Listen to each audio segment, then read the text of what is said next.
الحمد لله نحمده ونستعينه ونستغفره ونؤمن به ونتوكل عليه ونعوذ بالله من شرور أنفسنا ومن سيئات أعمالنا من يهده الله فلا مضل له ومن يضلله فلا هادي له ونشهد أن لا إله إلا الله وحده لا شريك له ونشهد أن سيدنا ومولانا محمدا عبده ورسوله صلى الله عليه وعلى آله وأصحابه وأزواجه وذرياته أجمعين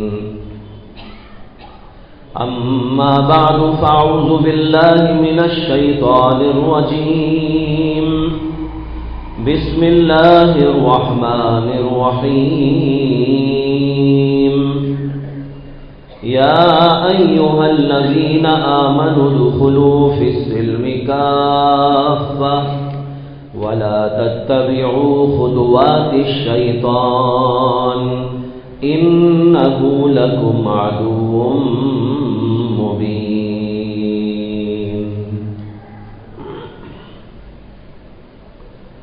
محترم حضرات، بھائیوں، بزرگوں اور دوستوں، دو جمعہ سے اسی آیت کریمہ کے متعلق آپ کی توجہ دین اسلام میں مکمل داخل ہونے کی طرف مبذول کرائی جا رہی ہے، اس لیے کہ اللہ کا مطالبہ ہے یا ایھا الذین آمنوا ادخلوا فی السلم کافہ، کہ اے ایمان والو اسلام کے اندر مکمل طریقے پر داخل ہو جاؤ. لہذا تمام اپنے احوال، تمام معاملات، خواہ وہ کسی بھی قسم سے ہو اور کسی بھی پہلو سے متعلق ہو، ان سب کو دین اسلام کے مطابق کر لینا ضروری ہے. اسی سلسلے میں گزشتہ جمعہ معاشرتی مسائل کے سلسلے میں تھوڑی سی گفتگو کی گئی تھی کہ آج ہماری معاشرت دین اسلام کی تعلیم اور دین اسلام کے قوانین سے دور ہوتی چلی گئی، اور ایسی معاشرت ہم نے اختیار کر لی ہے جو معاشرت اسلامی کہلانے کی حقدار نہیں.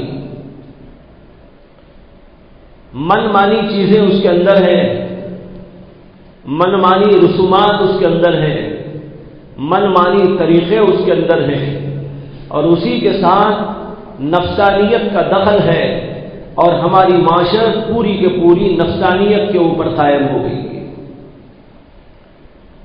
میں نے گزشتہ بار نکاح کے سلسلے میں عرض کیا تھا کہ اسلام نکاح کیسا چاہتا ہے اور ہم لوگ نکاح کس طرح کرتے ہیں.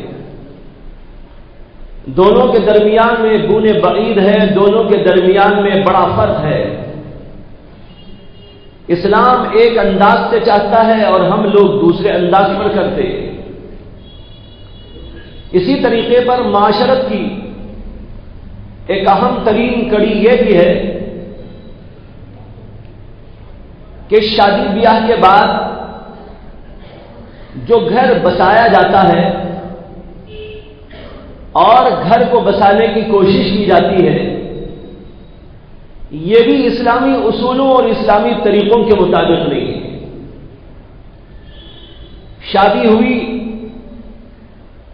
اور گھر میں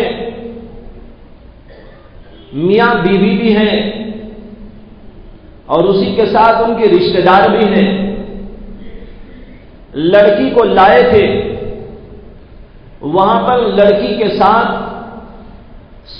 سسر بھی رہتا ہے، ساس بھی رہتی ہے، نندے بھی رہتی ہیں، دیور بھی رہتے ہیں، اور بھی رشتہ داروں کا تعلق ہوتا ہے، اور یہاں پر یہ زندگی شروع ہوتی ہے۔ لیکن اس زندگی کے اندر جو آج فساد پیدا ہو گیا ہے وہ انتہا درجے کو پہنچ رہا ہے۔ ہر گھر ایک جہنم بنا ہوا ہے، آپسی لڑائیاں ہیں، جھگڑے ہیں، فسادات ہیں، کہیں پر میاں بیوی کے درمیان میں اختلاف ہے، اور کہیں پر لڑکے اور لڑکی کے خاندان والوں کے درمیان میں اختلاف ہے، اور کہیں پر بہو کا ساس سے اختلاف ہے، اور کہیں پر ساس کا بہو سے اختلاف ہے، اور یہ اختلاف اس قدر لمبا چوڑا اور انتہائی گھٹیا صورت اختیار کر لیتا ہے، بسا اوقات اس کے بارے میں تصور کرتے ہوئے بھی انسان کے بدن کے اوپر جھرجھری آ جاتی ہے۔ آئے دن ان اختلافات کے نتیجے میں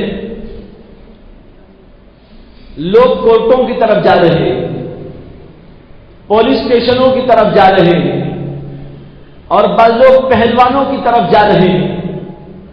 ایک دوسرے کو گرانے کی کوشش ہے، ایک دوسرے کو زیر کرنے کی کوشش ہے، اور جھوٹے مقدمات قائم کیے جا رہے ہیں۔ کبھی لڑکی کی طرف سے جھوٹا مقدمہ ہے، کبھی لڑکے والوں کی طرف سے جھوٹا مقدمہ ہے، اور اس طرح کے فسادات بڑھتے بڑھتے انتہا درجے کو پہنچ جاتے ہیں۔ اسلام نے کیا پیاری معاشرت سکھائی تھی۔ اگر شادی کر کے لائے، بہو کے ساتھ کیسا رہنا چاہیے، اور بہو کو ساس کے ساتھ میں کیسا برتاؤ کرنا چاہیے، اور میاں بیوی آپس کے اندر کس طریقے پر رہائش اختیار کرے، ان کی معاشرت کیسی پاکیزہ ہو، اور ایک دوسرے کے ساتھ ایک دوسرے کے حقوق کو ادا کرتے ہوئے ہنسی خوشی کی اور اللہ کی رضا کی زندگی کس طرح بسر کرے، یہ ساری تعلیمات ہم کو اسلام نے سکھائی، لیکن آج یہ ساری تعلیمات پامال ہوتی نظر آتی ہیں۔ یہاں قریب پہ جو پولیس اسٹیشن ہے، بھارتی نگر کا پولیس اسٹیشن، عموماً میرا ادھر سے آنا اور جانا ہوتا رہتا ہے، گھر جانے کے لیے بھی، مدرسہ جانے کے لیے بھی، یہاں آتے اور جاتے وقت بارہا ادھر سے گزر ہوتا ہے۔ لیکن بڑا افسوس ہوتا ہے کہ جب بھی ادھر سے گزر ہوتا ہے تو دو چار لوگ مسلمان وہاں پر کسی نہ کسی جھگڑے میں مبتلا نظر آتے ہیں۔ عورتیں بھی نظر آتی ہیں برقع پوش، مرد بھی نظر آتے ہیں، اور اسی کے ساتھ بعض لوگ اچھی خاصی لمبی لمبی داڑھیاں والے بھی نظر آتے ہیں۔ معلوم ایسا ہوتا ہے کہ ان اختلافات نے نہ اچھوں کو چھوڑا نہ بروں کو چھوڑا، سارے لوگ ان فسادات کی نظر ہو گئے، نہ اپنی داڑھیوں کی کوئی پرواہ رہی، نہ عورتوں کو اپنے برقعوں کی کوئی پرواہ رہی، نہ دینداروں کو اپنے دین کا کوئی لحاظ رہا، سب کے سب ایک دوسرے کے اوپر ظلم زیادتی کرتے کرتے اللہ کا ڈر نہ ہونے، اللہ کا خوف نہ ہونے کی وجہ سے جہاں چاہتے ہیں چلے جاتے ہیں اور مسلمانوں کی عزت کو پامال کرتے رہتے ہیں۔ بھائیوں، دین اسلام نے بڑی اچھی، بڑی پاکیزہ معاشرت کی ہم کو تعلیم دی ہے۔ ایک طرف میاں اور بیوی کے سلسلے میں بڑے پاکیزہ احکامات دیے، مرد کو حکم دیا گیا عاشروہن بالمعروف فإن كرهتموهن شيئا فعسى أن تكرهوا شيئا ويجعل الله فيه خيرا كثيرا۔ مرد کو یہ اللہ کا حکم ہے، ذرا تھوڑی دیر کے لیے غور کرو کہ اللہ کیا کہنے جا رہے ہیں۔ اللہ تعالیٰ کہتے ہیں عاشروہن بالمعروف، اے مردو اپنی بیویوں کے ساتھ میں بہترین انداز کا سلوک کرو، حسن معاشرت کو اختیار کرو۔ عاشروہن بالمعروف کا ترجمہ ہے کہ اپنی بیویوں کے ساتھ حسن معاشرت کو اختیار کرو۔ اب یہاں سوال پیدا ہوتا ہے کہ بعض وقت بیویوں میں بڑا عیب ہوتا ہے، بیویوں میں بڑا کھوٹ ہوتا ہے، وہ میری بات نہیں مانتی، وہ کچھ الٹی سیدھی کر دیتی ہے، میرا دل اس سے برگشتہ ہو جاتا ہے، میں اس کی وجہ سے پریشان ہو جاتا ہوں، اب میں اس کے ساتھ حسن معاشرت کیسے اختیار کروں؟ اللہ نے اس پہلو کے اوپر گفتگو اگلے جملے میں کی ہے، اور اللہ تعالیٰ کہتے ہیں کہ اے مردو عاشروہن بالمعروف فإن کریتموہن شیئا فعسى ان تکرہوا شیئا ویجعل اللہ فیہ خیرا کثیرا۔ ہو سکتا ہے کہ بعض چیزیں ان کی تم کو پسند نہ آئے اور اس کی وجہ سے تم کو تکلیف گزرے، لیکن یاد رکھو کہ جو چیز تم کو بری نظر آ رہی ہے اللہ اسی میں تمہارے لیے کوئی خیر پیدا کر دے گی۔ کیا جملہ ہے جو اللہ نے فرمایا؟ اگر تمہاری بیوی کی کوئی بات تم کو پسند آئے، یہ نہیں کہ کھٹ سے طلاق دے دو، یہ نہیں کہ مار کے اوپر ہاتھ اٹھاؤ، یہ نہیں کہ تم بھی گالی گلوچ پر اتر آؤ، یہ نہیں کہ اس کے اوپر ظلم زیادتی کرنے لگو، بلکہ تم کو حکم دیا جاتا ہے کہ تم ان کے ساتھ میں اچھی ہی معاشرت قائم کرو۔ اگر کوئی چیز ان کی بری نظر آتی ہے، ہو سکتا ہے کہ تم کو بری نظر آتی ہو، لیکن اللہ نے تمہارا یہ جوڑا بنایا ہے تو کوئی خیر کا پہلو اس کے اندر ضرور ہوگا۔ حضرت مولانا حکیم الامت اشرف علی تھانوی نور اللہ مرقدہ فرمایا کرتے تھے، میں جب اس آیت کو پڑھتا ہوں تو میرے دل پر ایک عجیب کیفیت طاری ہو جاتی ہے کہ اللہ جل جلالہ عم نوالہ نے کس طریقے پر عورتوں کی سفارش کی ہے کہ اگر ان سے برائی ہو رہی ہو، اگر ان سے کچھ الٹی سیدھی ہو رہی ہو، کوئی بہت جو ہے تمہاری ان کے کوئی خطا ہو رہی ہو اور تمہاری نافرمانی وہ کر دیتی ہو، تو تم کو کوئی برا نہیں ماننا چاہیے، اس کے اندر کوئی خیر کا پہلو اللہ پیدا کر دے گی۔ ایک طرف مردوں کو یہ حکم ہے عورتوں سے درگزر، اور ایک حدیث میں فرمایا اللہ کے نبی علیہ الصلوۃ والسلام نے کہ عورت کو اللہ نے ٹیڑھی پسلی سے پیدا کیا، اور پسلی کا سب سے زیادہ ٹیڑھا حصہ وہ ہوتا ہے جو سب سے اوپر ہوتا ہے۔ پسلی ہوتی ہے نا، پسلی کا اوپر والا حصہ زیادہ ٹیڑھا ہوتا ہے۔ اللہ کے نبی نے کہا اوپر والا حصہ زیادہ ٹیڑھا ہوتا ہے، عورت کا بھی اوپر والا حصہ سر کا حصہ ہے، وہ زیادہ ٹیڑھا ہے، تو اس میں زیادہ ٹیڑھ ہوگا، اس کے اندر زیادہ خامی ہوگی، لیکن تم کو یہ برداشت کرنا ہوگا۔ کیوں؟ اللہ کے نبی علیہ السلام اگلے جملے میں کہتے ہیں اگر تو اس کو بالکل سیدھا کرنے کی کوشش کرے گا تو یہ پسلی ٹوٹ تو سکتی ہے لیکن سیدھی کبھی نہیں ہو سکتی۔ اگر پسلی کو کوئی اٹھا کے کہنے لگے بھائی سیدھی ہو جائے، کیسے سیدھی ہو سکتی ہے؟ پسلی کا حسن ہی یہ ہے کہ وہ ٹیڑھی رہے۔ حضرت مولانا تقی عثمانی صاحب کا جملہ ایک جگہ پر پڑھ رہا تھا، انہوں نے اسی حدیث کی تشریح کرتے ہوئے فرمایا ہے کہ اس حدیث میں اللہ کے نبی یہ کہنے جا رہے ہیں کہ جیسے پسلی کا ٹیڑھا ہونا پسلی کا حسن ہے اور اس کا حسن اسی میں چھپا ہوا ہے، اسی طرح عورت کا ٹیڑھا ہونا یہی اس کے لیے اچھا ہے۔ اگر وہ بالکل سیدھی ہو جائے تو تمہارے سے ٹوٹ کے چلی جائے، روٹ کے چلی جائے اور تم اس سے روٹ کے چھوٹ جاؤ، اس لیے جیسی وہ ٹیڑھی ہے اسی حسن کے ساتھ میں اس کو قبول کر لو۔ ایک طرف یہ تعلیم ہے اللہ کے نبی علیہ السلام کی، اللہ کی، کہ عورت کے ساتھ تم کو اس طرح رہنا چاہیے، اس کے عیبوں کو نہ دیکھو، اس کے ٹیڑھ کو نہ دیکھو، بلکہ اس کے ٹیڑھ کو سمجھو کہ فطری ہے، اس کے ٹیڑھ کو سمجھو کہ اس کا اپنا ہے، ذاتی ہے، یہ ہونا ہی چاہیے۔ جیسے پسلی کے اندر ٹیڑھ اس کا فطری ہے، وہ کبھی سیدھی نہیں ہو سکتی، اور سیدھی ہو جائے تو وہ پسلی نہیں رہتی، اسی طرح عورت بھی اگر سیدھی ہو جائے تو وہ عورت نہیں رہتی۔ اس لیے عورت اگر ہے تو مجھے اسی طرح اس کے ساتھ میں رہ کر زندگی گزارنے کا مزہ حاصل کرنا چاہیے، مجھے اس کے حقوق ادا کرنا چاہیے۔ اللہ کے نبی علیہ الصلوۃ والسلام نے فرمایا جو تو کھاتا ہے اس کو کھلائے، جو تو پہنتا ہے اس کو پہنائے، اور یہ بات یاد رکھنا کبھی مارنے کی ضرورت پڑ جائے چہرے پر مارنے کی کوئی اجازت تم کو نہیں ہے۔ اور ایک حدیث میں اللہ کے نبی علیہ السلام نے یہ بھی فرمایا کہ اگر کبھی ضرورت کے لیے عورت سے جدائی اختیار کرنا ہو تو صرف اتنی اجازت ہے کہ گھر ہی میں اسے کسی جگہ پر رکھو اور الگ رکھو، تم اگر گھر کے باہر ہو جاؤ یا اس کو گھر کے باہر کر دو، یہ تمہارے لیے جائز نہیں۔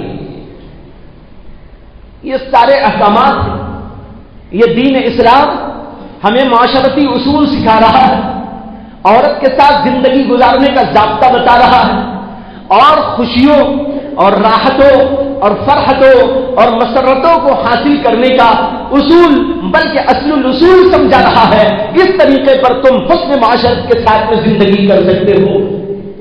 اور دوسری طرف مرد عورت کو حکم دیا گیا کہ وہ مرد کی اطاعت کرے، مرد جو کہے اس کو قبول کرے، اور جب وہ اس کو دیکھے تو وہ اس کو خوش کر ڈالے۔ ایک حدیث میں فرمایا اللہ کے نبی علیہ السلام نے جب آپ سے پوچھا گیا کہ بہترین عورت کون ہے، اللہ کے نبی علیہ السلام نے فرمایا بہترین عورت وہ ہے جو مرد کی اطاعت کرے جب وہ کوئی حکم دے، اور اس کو خوش کر ڈالے جب وہ اس کی طرف نظر کرے۔ جب یہ دو باتیں اس کے اندر ہوں گی تو سمجھو کہ وہ بہترین عورت۔ اور ایک حدیث میں فرمایا اللہ کے نبی علیہ السلام نے کہ اگر کسی کو اللہ کے سوا کسی اور کو سجدے کی اجازت ہوتی تو میں عورت کو حکم دیتا کہ وہ اپنے مرد کو سجدہ کر لے، لیکن کسی کے لیے سجدے کی اجازت نہیں، اللہ کے سوا کسی کو سجدہ نہیں کیا جا سکتا، لہذا عورت بھی اپنے مرد کو سجدہ تو نہیں کرے گی، لیکن اس حدیث سے پتہ چلتا ہے کہ اللہ کے نبی علیہ السلام نے شوہر کا کتنا بڑا حق جو ہے یہاں پر بتایا اور عورت کے ذمے کیا ہے۔ معلوم ہوتا ہے کہ عورت کے ذمے ہے کہ وہ شوہر کی اطاعت کرے۔ ایک طرف یہ حکم ہے اور دوسری طرف یہ حکم دیا گیا ہے، اور عورت کو یہ بھی حکم دیا گیا مرد کے گھر میں رہتے ہوئے صبر و تحمل سے رہے، اور جو وہ کھلائے اس کو کھائے، اس کا شکوہ ہرگز نہ کرے بلکہ شکر گزاری کا مادہ اپنے اندر پیدا کرے۔ ایک حدیث میں اللہ کے نبی علیہ السلام نے فرمایا کہ مجھ کو جہنم دکھائی گئی، میں نے جہنم کے اندر جھانک کے دیکھا تو مردوں سے زیادہ مجھے عورتیں نظر آئیں۔ صحابہ کرام نے پوچھا کہ یا رسول اللہ، یہ عورتوں کی کیا تخصیص ہے کہ جہنم میں عورتوں کو آپ نے زیادہ دیکھا؟ اللہ کے نبی علیہ السلام نے فرمایا کہ یہ کفر کرتی ہیں، اس وجہ سے ان کو جہنم میں نے زیادہ دیکھا۔ صحابہ کرام نے پوچھا کیا عورتیں کفر کرتی ہیں؟ اللہ کے نبی نے فرمایا کفر کا مطلب ہے اللہ کا کفر نہیں کرتی، شوہر کا انکار کرتی، اس کا نام ہے ناشکری۔ کھلاتا ہے، پلاتا ہے، اپنی حیثیت کے مطابق رکھتا ہے، لیکن عورتیں عام طور پر اس پر شاکی ہو جاتی ہیں کہ مجھے یہ نہیں دیا گیا، ایسا کپڑا نہیں پہنایا گیا، ایسا کھانا نہیں کھلایا گیا، ایسے گھر میں نہیں رکھا گیا، یہ انتظامات نہیں کیے گئے، یہ بھلائیاں میرے ساتھ میں نہیں کی گئی۔ یہ عورتوں کا مزاج ہے۔ اللہ کے نبی نے اس مزاج کی اصلاح کے لیے فرمایا کہ دیکھو عورتوں کو ایسا ہونا چاہیے کہ وہ مردوں کی شکر گزاری کرے، ان کے احسان کو فراموش نہ کرے، جو وہ کھلائے اس کو کھائے، جو وہ پہنائے اس کو پہنے، جیسے وہ رکھے اس طرح رہے، اور شکر گزاری کرتی رہے۔ شکر گزاری پر اللہ اضافہ کرتے چلے جاتے ہیں۔ یہ ہے حسن معاشرت کی تعلیم۔ لیکن اب ایسا ہوتا ہے کہ اگر لڑکی کی شادی ہونے کے بعد لڑکی نے آ کر ماں باپ کو بتایا کہ میرے گھر میں کھانے پینے کا ایسا نہیں ہے جیسے یہاں ماں باپ کے گھر میں تھا، تو ماں باپ کو بڑا برا لگتا ہے، ماں باپ لڑائی کے لیے تیار ہو جاتے ہیں اور اس سے بات پرس کرنا شروع کر دیتے ہیں کہ ہماری بچی تو ایسا کھانا کھا کے پلی ہے، ہم نے اس کو ایسا رکھا ہے، اور تمہارے گھر میں یہ نہیں ہے، تمہارے گھر میں یہ نہیں ہے، ایسا فرنیچر نہیں ہے، ایسی اشیاء نہیں ہے، یہاں سے جھگڑا شروع ہو جاتا ہے۔ تو کبھی مرد کی طرف سے جھگڑا شروع ہوتا ہے، کبھی عورتوں کی طرف سے جھگڑا شروع ہوتا ہے، معمولی باتوں کے اوپر جھگڑا شروع ہوتا ہے۔ اسی طریقے پر بھائیوں یہ مسائل بہت ہی پیچیدہ کر دیے جاتے ہیں۔ میں نے دونوں طرف کے احکام کو بتایا، میں نے صرف اشارہ کرنا چاہا، ساری تفصیلات کے لیے وقت نہیں ہے۔ اس کے لیے کتابیں لکھی ہوئی موجود، احادیث کا اس کے لیے ذخیرہ موجود ہے، حضرات علماء نے مستقل طور پر اس کے اوپر کتابیں لکھی ہیں، مضامین لکھے ہیں، اور اس کو پڑھنا چاہیے۔ اس کو پڑھیں تو آپ کو اندازہ ہوگا کہ اسلام نے عورت کے کیا حقوق مرد کے ذمے کیے ہیں اور مرد کے کیا حقوق عورت کے ذمے کیے ہیں۔ یہ لمبے چوڑے ساری زندگی کے مسائل ہیں۔ یہاں اشارہ دینا چاہتا ہوں، اللہ کے نبی نے حسن معاشرت کے لیے ایک طرف مردوں کو یہ احکامات دیے تو دوسری طرف عورتوں کو یہ احکامات دیے، اس طریقے پر دونوں کا بیلنس کو ٹھیک کر دیا۔ اسی طریقے پر یہ حکم دیا گیا حسن معاشرت کے لیے کہ ایک لڑکی کو جب بیاہ کر کے لایا گیا تو لانے والے لوگ یہ سمجھے کہ یہ ہمارے گھر کی بیٹی ہے، اس کا سسر یہی سمجھے کہ یہ میری بیٹی ہے، اور ساس یہ سمجھے کہ یہ میری بیٹی ہے۔ جیسے میری بیٹی ایسے ہی ایک بیٹی اللہ نے اور عطا کر دی ہے۔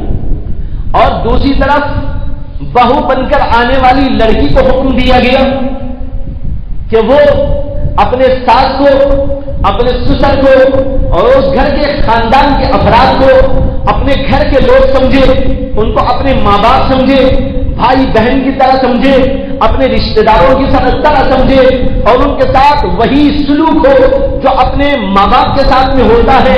ادب کا لحاظ ہونا چاہیے، بڑپن کا ان کا احساس ہونا چاہیے، ان کے ساتھ وہی رویہ اور سلوک ہونا چاہیے جیسے بڑوں کے ساتھ میں ہوا کرتا ہے۔ ان کی اطاعت ہو، ان کی فرمانبرداری ہو، ان کی تعظیم ہو، ان کی تکریم ہو، اور ان کی خدمت کی جائے۔ جیسے اپنے والد کی خدمت کرنے میں بڑا ثواب ہے، سسر کی خدمت کرنے میں بڑا ثواب ہے، جیسے اپنی ماں کی خدمت میں بڑا ثواب ہے، اپنی ساس کی خدمت کرنے میں بڑا ثواب ہے، وہ تیرے ماں باپ کے درجے میں ہو گئے۔ اور شوہر کے بھائی اور شوہر کی بہنیں تیری بہنیں ہو گئی، تیرے بھائی ہو گئے، ان کے ساتھ میں ویسے ہی سلوک ہونا چاہیے۔ بڑے بھائی ہو، بڑی بہنیں ہو، اپنے بڑے بھائی سمجھے، اپنی بڑی بہنیں سمجھے، چھوٹے بھائی ہیں، چھوٹی بہنیں ہیں تو اپنے چھوٹوں کی طرح ان کو دیکھے، ان کے ساتھ میں عظمت کا معاملہ ہو اور ان کے ساتھ میں شفقت کا معاملہ ہو۔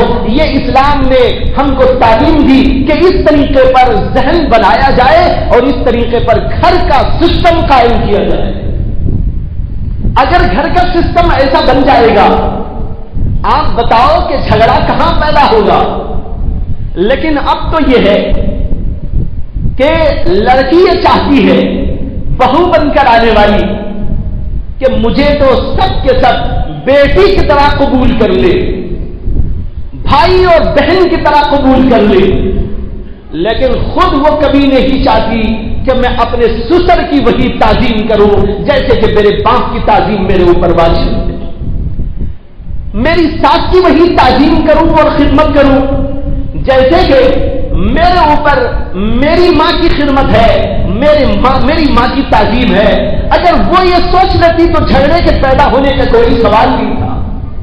اسی طریقے پر دوسری طرف سے یہ ہوتا ہے، سسر یہ چاہتا ہے، ساس بھی یہ چاہتی ہے کہ میری تعظیم ہو، میری تکریم ہو، میری خدمت ہو، میری جو ہے امر کی بجاوری ہو، جو میں حکم دے دوں اس کو بالکل آخری درجے میں سمجھ کر، حتمی سمجھ کر اس کے اوپر عمل کیا جائے، بنا چوں چرا اس کو قبول کر لیا جائے۔ لیکن خود ان کا سلوک دوسرے کے ساتھ میں ایسا نہیں ہوتا جیسے کہ اپنی بیٹی کے ساتھ میں ہوتا ہے۔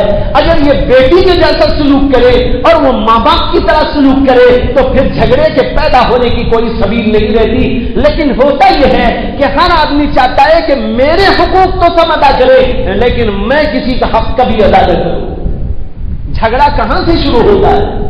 حضرت مولانا اشرف علی تھانوی نور اللہ مرقدہ نے اپنے شیخ و مرشد حضرت مولانا حاجی امداد اللہ مہاجر مکی رحمت اللہ علیہ کا ایک قول ایک جگہ پر نقل کیا ہے کہ حضرت حاجی صاحب رحمت اللہ علیہ نے ایک سوال کے جواب میں فرمایا، جب ان سے کسی نے سوال کیا تھا کہ آپس میں اتحاد، آپس میں اتفاق، آپس میں پیار و محبت، آپس میں ایک دوسرے کے دل ایک ہو جائیں، اس کی کیا سبیل ہے، اس کا کیا طریقہ ہے؟ حضرت حاجی صاحب نے فرمایا اس کا طریقہ ایک ہی ہے کہ دو چیزوں کو اختیار کیا جائے۔ ایک چیز تو یہ ہے کہ تواضع اختیار کی جائے۔ اگر تواضع اختیار کر لو، آپس میں محبت پیدا ہوگی، آپس میں اتحاد پیدا ہوگا، آپس کے اندر جھگڑے اور فسادات ختم ہو جائیں گے۔ تواضع انتہائی ضروری ہے۔ اور دوسری بات یہ ہے کہ اپنا حق معاف کر دو تو ان دونوں چیزوں کی وجہ سے اتحاد اور اتفاق پیدا ہو جائے گا۔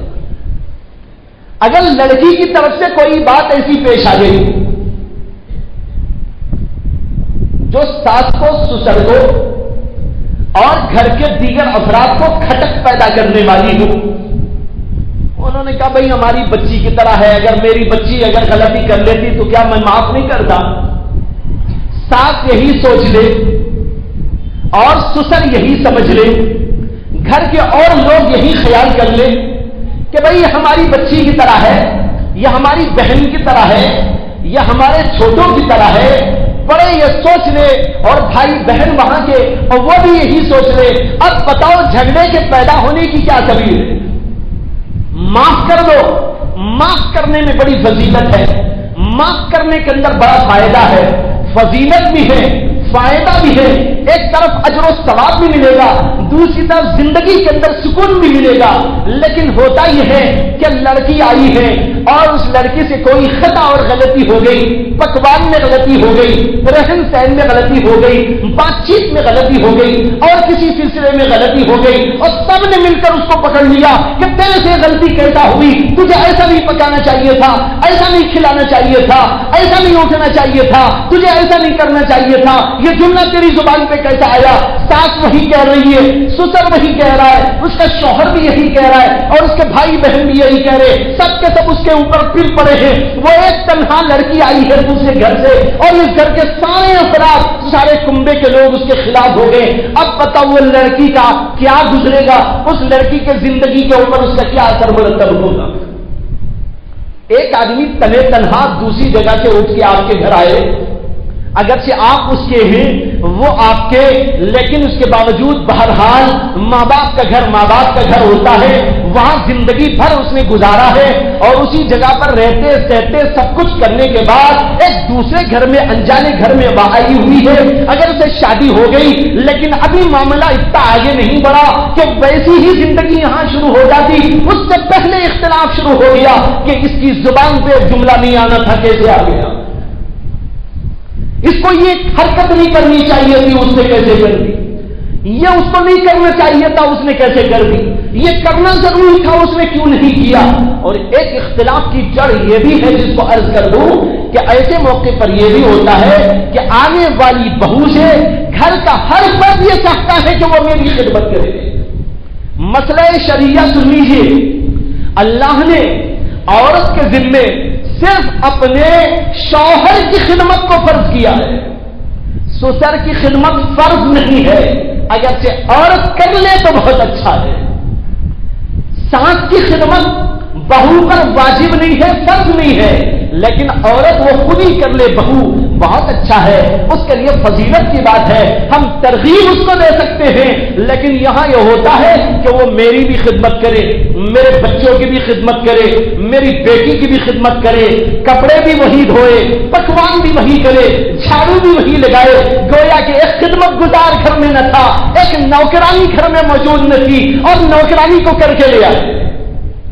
یہ مزاج آج بن گیا ہے کہ شادی کر کے کیا لائے، ایک نوکرانی کو لے آئے کہ ہم نوکرانی بنا کر اس کو رکھیں گے، یہاں پر یہ سب کچھ کرے گی، لیکن اللہ کے رسول کا حکم یہ نہیں۔ تو یہاں سے جھگڑے شروع ہوتے ہیں۔ تو اگر لڑکی سے کوئی خطا بھی ہو جائے تو میں نے کہا تھا معاف کرنا چاہیے، اور دوسری بات میں نے یہ عرض کی تھی تواضع ہونا چاہیے۔ تواضع کا مطلب کیا ہے؟ اپنے آپ کو عاجز سمجھے کہ میں بھی بندہ ہوں۔ خسر صاحب اگر یہ سمجھ لے میں بھی اللہ ہی کا بندہ ہوں، میرے سے کتنی غلطیاں نہیں ہو جاتی، یہ بندی بھی خدا کی بندی، اگر اس نے کوئی ایسی حرکت کر دی جو مجھے ناپسند ہو تو میں کتنی ایسی حرکتیں کرتا ہوں جو میرے مالک کو ناپسند ہوتی۔ میں اس کی پکڑ کر رہا ہوں، میں اپنے بہو کی پکڑ کر رہا ہوں، ساتھ سوچے کہ میں اپنی بہو کی پکڑ کر رہی ہوں، لیکن میرا خدا اگر میری پکڑ کر لے، تیری نماز کیسی ہوتی ہے، تیرا روزہ کیسا ہوتا ہے، تیری زبان کیسی چلتی ہے، تیرے اخلاق کیا ہے، تیری معاشرت کیا ہے، اگر خدا مجھ سے پوچھ لے تو میں اللہ کو کیا جواب دوں گی؟ اگر آدمی میں تواضع پیدا ہو جائے سارے جھگڑے ختم ہو جائے۔ تو دو چیزوں کی ضرورت، ایک تواضع ہونا چاہیے اور دوسرے کیا ہے؟ معاف کرنے کا مادہ ہونا چاہیے۔ معاف کر دیجئے، اور تواضع ہی سے معافی پیدا ہوتی ہے، اگر تواضع نہیں تو معافی بھی نہیں پیدا ہوتی ہے۔ تو اس طریقے پر دونوں طرف سے معاملے کو سنجیدگی کے ساتھ میں حل کرنے کی ضرورت ہوتی ہے۔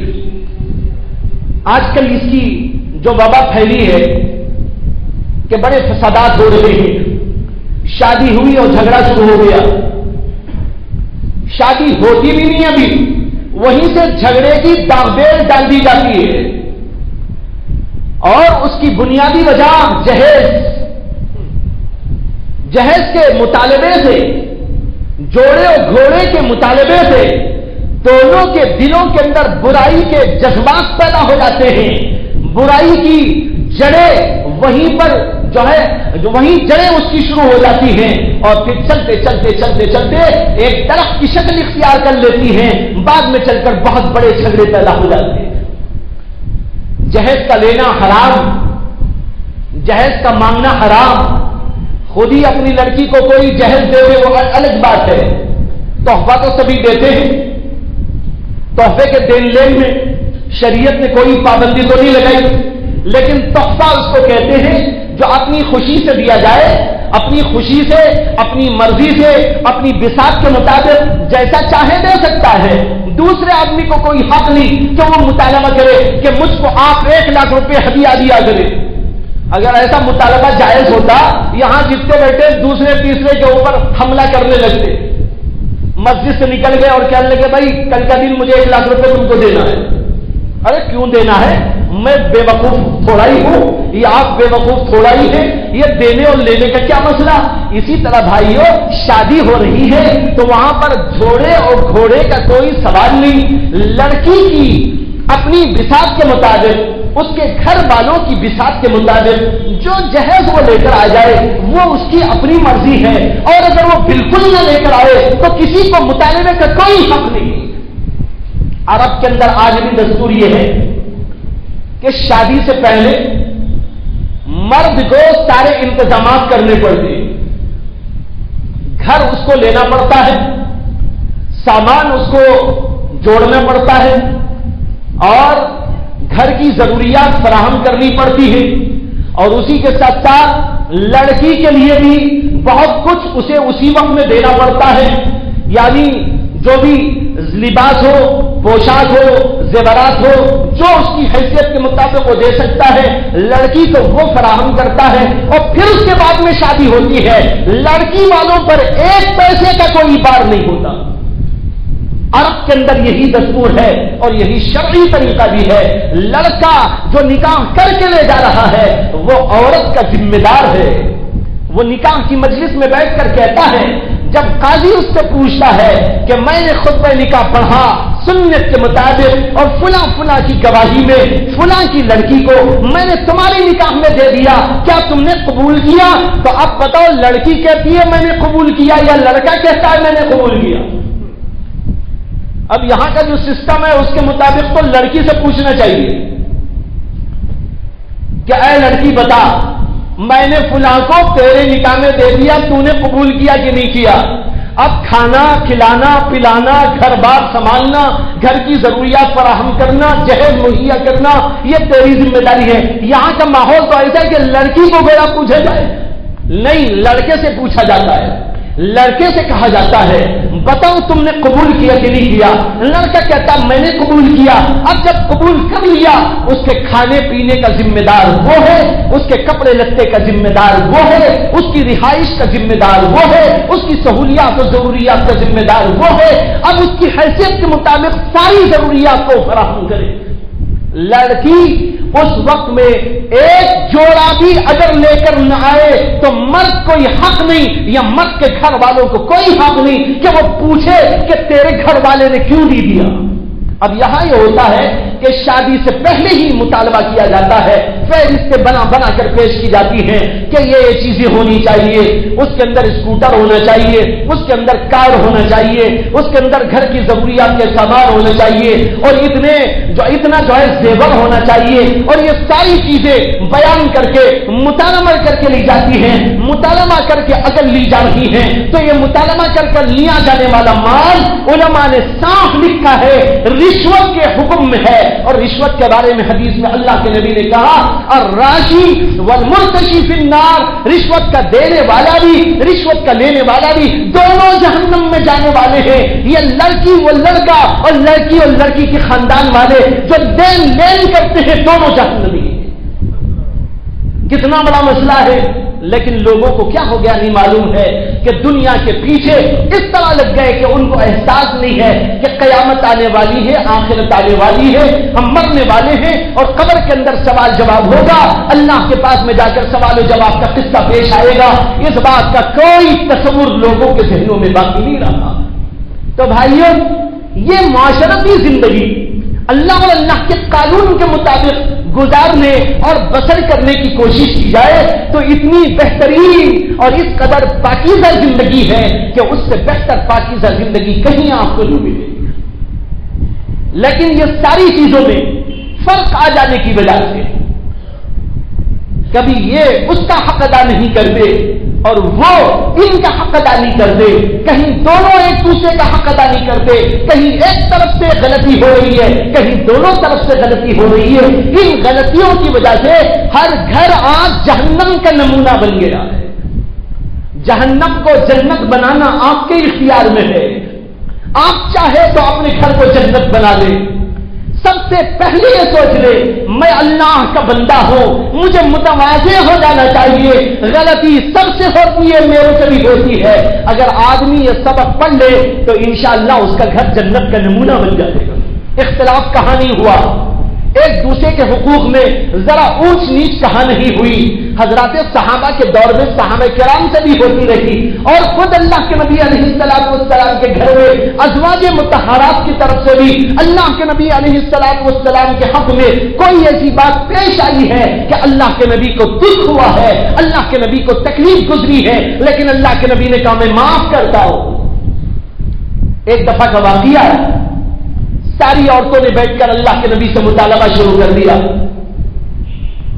مطالبہ یہ کیا کہ آپ ہمارے کھانے پینے کا پورا خرچہ برابر دے، ہم کو خرچہ برابر نہیں مل رہا۔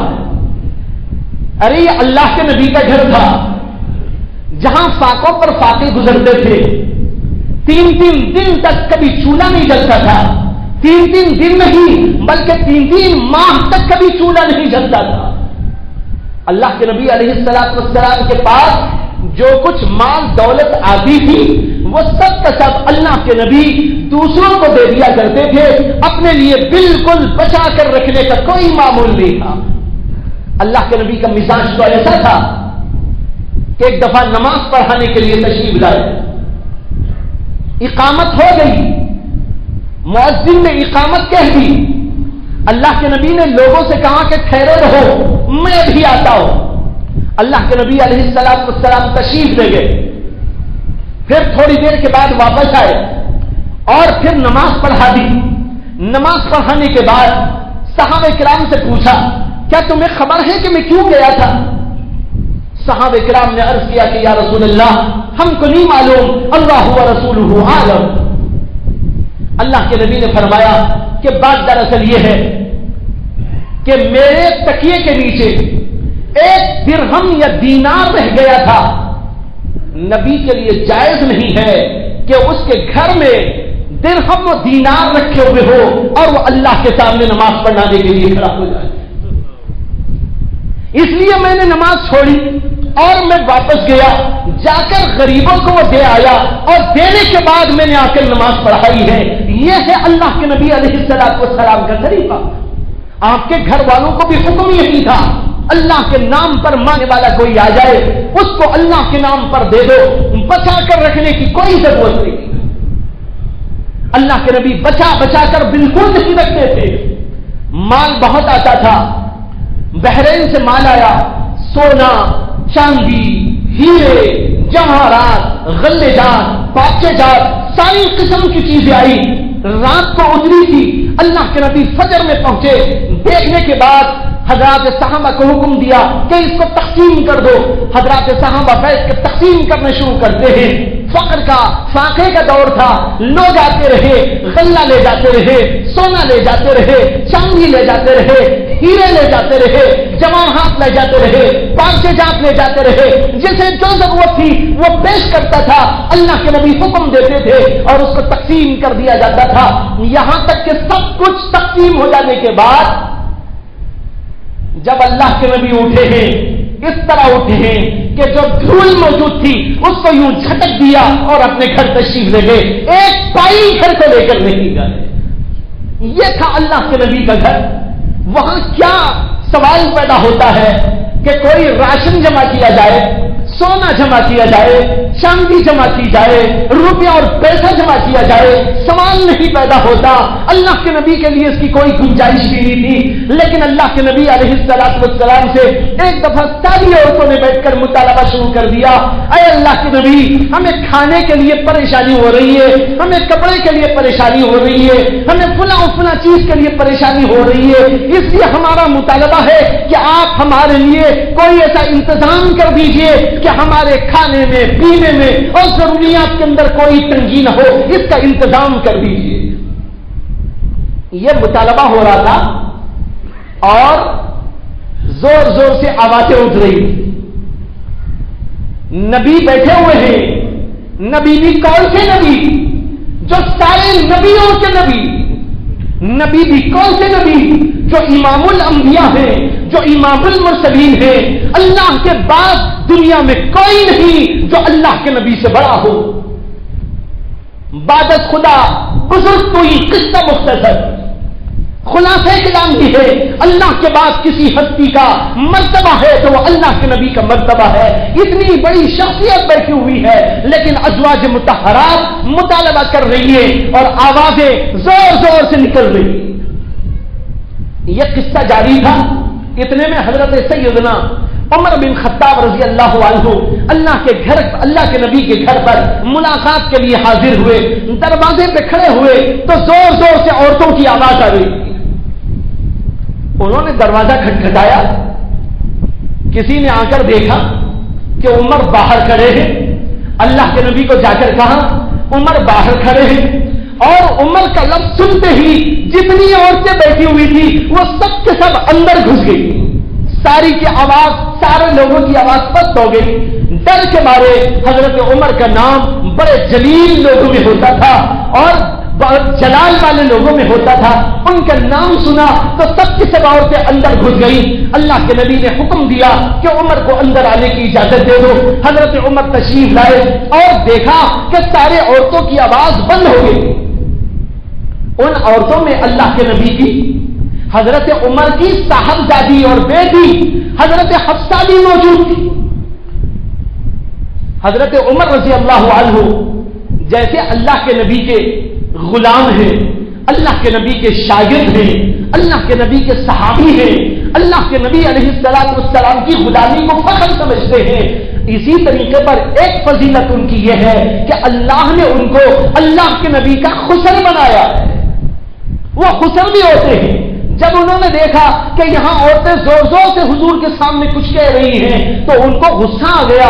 انہوں نے وہیں کھڑے کھڑے زور زور سے کہنا شروع کیا کہ تم لوگوں کا کیا حال ہے, میں آیا تو میرا تو ڈر تمہارے اندر آ گیا, لیکن کیا نبی کا کوئی احترام تم کو نہیں؟ میرے سے تو تم ڈر گئی اور اندر چلی گئی، آوازیں تمہاری پست ہو گئی، لیکن محمد صلی اللہ علیہ وسلم کے سامنے تمہاری آواز بلند ہو رہی ہے، یہ تم نے کیا کر دیا؟ زور زور سے ڈانٹنے لگے۔ اندر سے کسی نے کہا کہ عمر، ہمارے نبی تمہارے جیسے نہیں، یعنی تم بہت جلالی ہو، لیکن ہمارے نبی تو ایسے ہیں کہ وہ ایسے جلالت والے نہیں ہیں، اور اس طرح ان کو غصہ نہیں آتا جیسے تم کو آتا ہے، اس لیے ہم اللہ کے نبی کے سامنے بول دیتے ہیں۔ اللہ کے نبی علیہ الصلوۃ والسلام یہ ساری گفتگو سن رہے ہیں اور عورتوں کی بات بھی سن رہے ہیں، حضرت عمر کی گفتگو بھی سن رہے ہیں، لیکن اللہ کے نبی کے چہرے کو دیکھو، مسکراہٹ طاری ہے اللہ کے نبی کے چہرے پر، یہ ساری باتیں سن کے مسکرا رہے ہیں۔ اب بتاؤ اس گھر میں کوئی جھگڑا کبھی پیدا ہو سکتا ہے؟ یہ ہے اللہ کے نبی کا مزاج، یہ ہے اللہ کے نبی کا طریقہ۔ عورتیں اس قدر ایسی باتیں کر رہی ہے، لیکن اس کے باوجود اللہ کے نبی کو کوئی غصہ نہیں آیا، اللہ کے نبی اس کو برداشت کر رہے ہیں۔ ایک دفعہ حضرت عائشہ سے کہا اللہ کے نبی علیہ السلام نے، عائشہ جب تم مجھ سے راضی رہتی ہو میں پہچان لیتا ہوں، اور جب تم مجھ سے ناراض ہوتی ہو اس وقت بھی میں پہچان لیتا ہوں۔ اس سے معلوم ہوتا ہے کبھی کبھی عائشہ صدیقہ حضور سے روٹھ جاتی تھی، ناراض ہو جاتی تھی، کلام نہیں کرتی تھی حضور اکرم صلی اللہ علیہ وسلم سے۔ اگر کوئی امتی ہو کر اللہ کے نبی سے ناراض ہو جائے کافر ہو جاتا ہے، لیکن وہاں وہ امتی بھی تھی اور حضور کی بیوی بھی تھی۔ وہ ناراضگی حضور کے امتی ہونے کی حیثیت سے نہیں تھی بلکہ بیوی کی حیثیت سے تھی۔ بیوی ہونے کی حیثیت سے کبھی اللہ کے نبی سے، اللہ کے نبی علیہ السلام کی کسی بات سے حضرت عائشہ صدیقہ ناراض ہو جاتی تھی، گفتگو نہیں کرتی تھی۔ اللہ کے نبی نے کہا عائشہ جب تم ناراض ہوتی ہو میں پہچان لیتا ہوں، جب تم راضی رہتی ہو تب بھی میں پہچان لیتا ہوں۔ حضرت عائشہ نے پوچھا کہ یا رسول اللہ آپ کیسے پہچان لیتے ہیں؟ اللہ کے نبی نے کہا جب تم راضی رہتی ہے مجھ سے تو تمہاری زبان پر بار بار یہ جملہ آتا ہے وَرَبِّ محمد وَرَبِّ محمد، محمد کے رب کی قسم، محمد کے رب کی قسم۔ بعد میں تم یوں کہتی چلی جاتی ہو محمد کے رب کی قسم، محمد کے رب کی قسم، لیکن جب میرے سے ناراض ہو جاتی ہے میرا نام لینا چھوڑ دیتی ہو، اور اس وقت میں تم کہتی ہو وَرَبِّ کعبہ وَرَبِّ کعبہ، کعبے کے رب کی قسم، میں پہچان لیتا ہوں کہ اس وقت تم میرے سے ناراض ہو گئی۔ یہ ہے اللہ کے نبی کا طریقہ، یہ ہے اللہ کے نبی کا گھر، یہ ہے اللہ کے نبی کی معاشرت۔ بھائیوں ہمیں چاہیے کہ اس معاشرت کو اپنے اندر پیدا کریں، غصے کو کم کریں۔ آج کل غصہ اتنا زیادہ ہو گیا، چھوٹی چھوٹی بات پر غصہ، اور اس کے اوپر طلاق، اس کے اوپر فساد، اس کے اوپر جھگڑا، اور یہ ناانصافیاں، بے انصافیاں اور مختلف قسم کی برائیاں اور خباثتیں جنم لیتی چلی جاتی ہیں۔ اس لیے اپنے آپ میں تنازع پیدا کرنے کی ضرورت ہے۔ ایک طرف معافی کا سبق سیکھ لو، ایک طرف تبادلوں کا سبق سیکھ لو، یہ دو چیزیں گھر کو انشاءاللہ جنت کا نمونہ بنا سکتی ہے۔ خلاصہ یہ ہے کہ دین اسلام کی تمام چیزوں کو اپنانے کی ضرورت ہے۔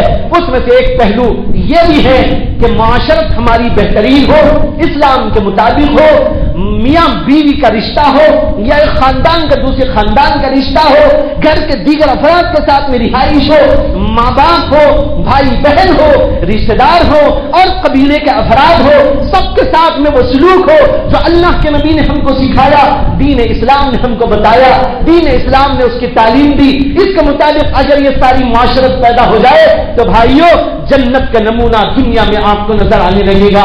اللہ سے دعا ہے کہ اللہ تعالی ہم سب کو ہدایت عطا فرمائے اور دین اسلام میں مکمل داخل ہونے کی اللہ ہم سب کو توفیق عطا فرمائے۔ وآخر دعوانا ان الحمد للہ رب العالمین۔